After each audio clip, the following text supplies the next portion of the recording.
Congressman Mike Gallagher, Republican from Wisconsin, joins me now. Congressman, what do you say to that? It's not ransom if no taxpayer dollars were involved.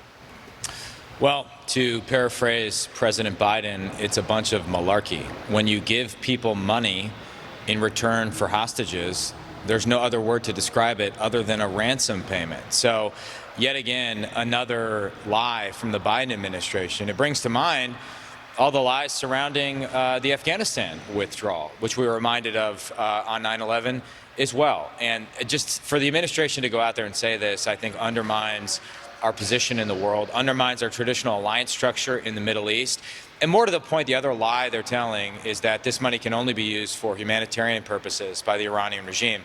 Well, that's news to the Iranian regime, which has already claimed that they're going to use it for whatever purposes that they want. And so we need more clarity from the Biden administration. And again, it gets back, if we want to have stability in the Middle East, we need to support a traditional alliance structure, starting with Israel, extending to the Sunni Arab Gulf states, who are increasingly united in opposition to Iran. So facilitating Iran's sponsor of terrorism is the exact opposite of what we need to be doing in the Middle East.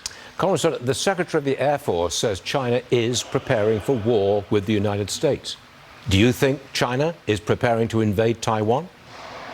Yes, I do. I think this is Xi Jinping's legacy issue. He repeatedly has told us that he intends to take Taiwan by force if necessary. And yet the president, when he was at the G20, went out and said, because China is facing economic problems, it's less likely they'll make a move on Taiwan. I don't see that at all. In fact, it's equally plausible that Xi Jinping could get more aggressive as he confronts more domestic, economic, and demographic turmoil. And that's what we need to be preparing for urgently.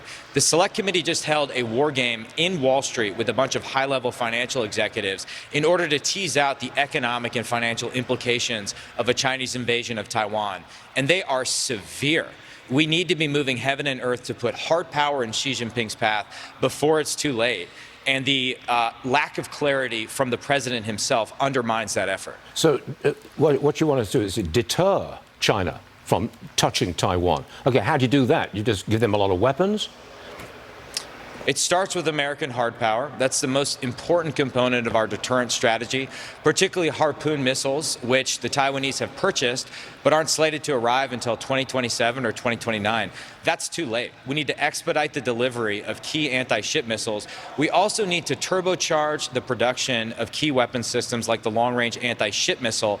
We need to be filling stockpiles and pre-positioning them in the Indo-Pacific before it's too late. There are economic and financial components of our strategy. We should stop, for example, allowing American investors to fund Chinese military companies that are building aircraft carriers, artillery shells, and other things designed to kill Americans in a future conflict.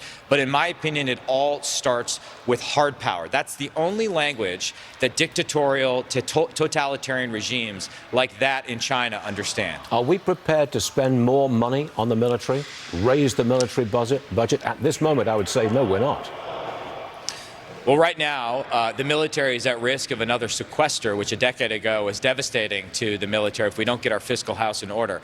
I would say for the asymmetric weapons we need in the Pacific, even for my colleagues who are more skeptical of more military spending, relative to the big systems like big ships or big aircraft, these are relatively inexpensive. If we stockpile the missiles and long-range fires that can sink Chinese ships, we're talking about, as long as we have predictability, an investment of $10 billion a year over the course of the 5-year defense plan, and we can have a massive, massive impact. That in and of itself is not enough, but it can massively enhance near-term deterrence if we spend that money smartly.